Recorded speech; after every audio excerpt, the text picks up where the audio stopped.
اللہ کے نبی صلی اللہ علیہ وسلم سفر پہ جانے کے لیے مدینہ منورہ سے باہر نکلے۔ آپ کے ساتھ دو صحابہ ہیں، حضرت عمار اور حضرت حذیفہ رضی اللہ تعالیٰ عنہما۔ یہ دونوں صحابہ حضور کے ساتھ ہیں، اپنے اپنی سواریوں پر سوار ہیں، مدینے سے باہر نکل کے سفر پہ کہیں جا رہے ہیں۔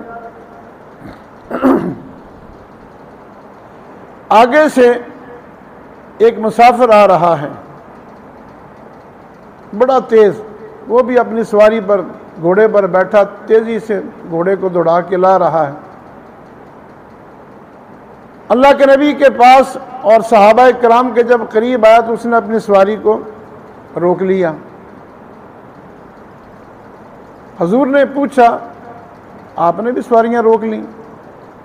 اس سے پوچھنے کے لیے کہ بھائی کون ہے، کہاں جا رہا ہے، اجنبی ہے۔ جب اس نے سواری روک لی تو آپ نے بھی سواری روک لی۔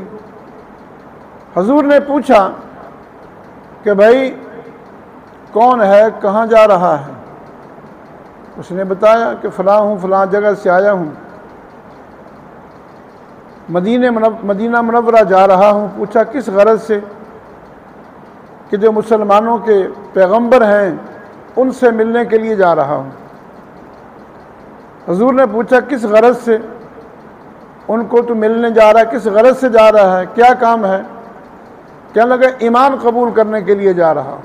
ان کے پاس، ان کے ہاتھ پر اسلام قبول کرنے کے لیے جا رہا ہوں۔ حضور نے فرمایا کہ تیری مراد پوری ہو گئی۔ وہ سمجھ گیا کہ یہی اللہ کے پیغمبر ہیں۔ تو حضور صلی اللہ علیہ وسلم نے اس کو سواری پر بیٹھے بیٹھے کلمہ پڑھایا اور وہ مسلمان ہو گیا۔ وہ بھی سواری پر سوار ہے، آپ بھی سواری پر سوار ہیں، کلمہ پڑھایا اور مسلمان ہو گئے۔ اب اس نے سوچا کہ میرا مقصد تو پورا ہو گیا ہے، میں تو اللہ کے نبی کے ہاتھ پر اسلام قبول کرنا چاہتا تھا اور وہ میں نے کر لیا۔ اب اللہ کے نبی سفر پہ جا رہے ہیں تو میں ان کو کیا تکلیف دینا چاہتا ہوں، تو ٹھیک ہے میں بھی واپس چلتا ہوں۔ کئی لوگ ہوتے ہیں وہ اگلے کی مجبوری نہیں دیکھتے، وہ اپنا ہی فائدہ سوچتے ہیں کہ جی بس۔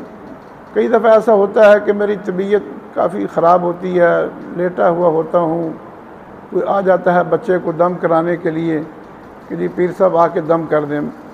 اگر میں کہہ دوں کہ میری ذرا طبیعت ٹھیک نہیں ہے، ادھر وہ قاری شفیق صاحب سے کروا لو، نہیں یہ آپ سے کروانا ہے، آپ بس تھوڑی دیر کے لیے باہر آ جائیں، دم کر دیں۔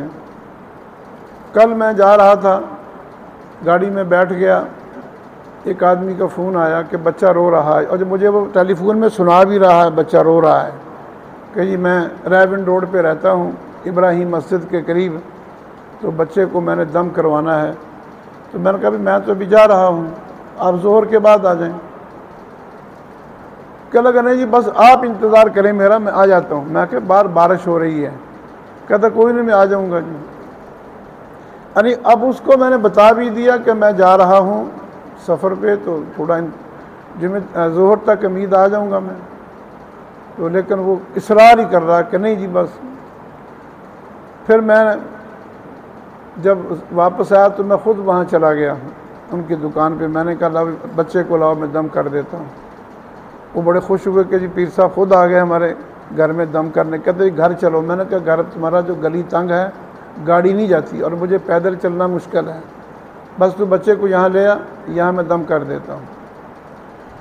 تو وہ سمجھدار لوگ تھے، اس صحابی نے سوچا کہ اب میرا کام تو ہو گیا ہے، اب میں مدینے کس کے پاس جاؤں گا، کیا کروں گا، چلو میں اپنے واپس جاتا ہوں۔ حضور سے اجازت لی کہ رسول اللہ مجھے اجازت ہے میں چلا جاؤں؟ حضور نے فرمایا کہ ہاں اجازت ہے، کیونکہ حضور بھی تو سفر پہ جا رہے تھے۔ جب اس نے اپنی سواری کو موڑا پیچھے کی طرف گھمایا اس نے سواری کو، تو اتفاق سے اللہ کی شان کہ اس کے گھوڑے کا جو پاؤں تھا نا وہ ایک سوراخ میں پڑ گیا، کیونکہ وہ کوئی سڑک تو بنی ہوئی نہیں تھی، کچا راستہ تھا۔ تو اس کا گھوڑے کا جو ہے نا پاؤں وہ کسی سوراخ میں پڑ گیا. جیسے ہی وہ گھوڑے کا پاؤں سوراخ میں پڑا تو گھوڑا جو تھا وہ منہ کے بل نیچے گرا.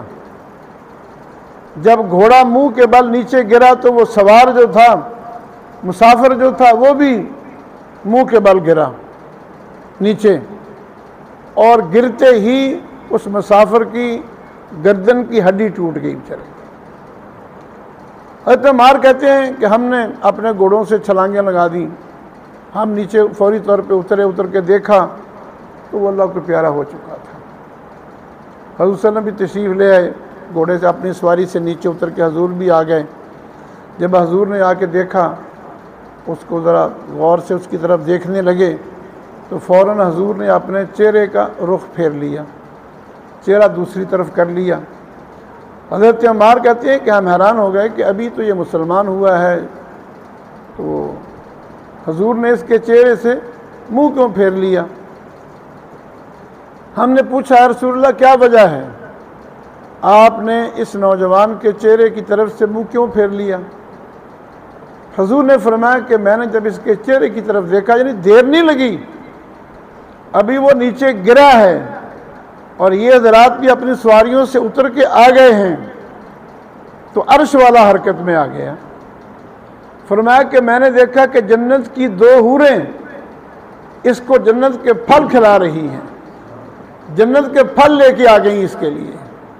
فرمایا کہ لگتا یوں ہے کہ مسافر بھوکا تھا، دور سے بیچارہ سفر کر کے آیا تھا، اس کو بھوک لگی ہوئی تھی، اس لیے فوراً جنت کی حوریں جو ہیں اس کے لیے وہ جنت کے پھل لے کے آ گئی. کوئی نیکی نہیں کی، کوئی نماز نہیں پڑھی، کوئی عمل نہیں کیا، لیکن جنت کے دروازے کھل گئے، جنت کی نعمتیں آنی شروع ہو گئیں، صرف اس وجہ سے ایمان کی دولت.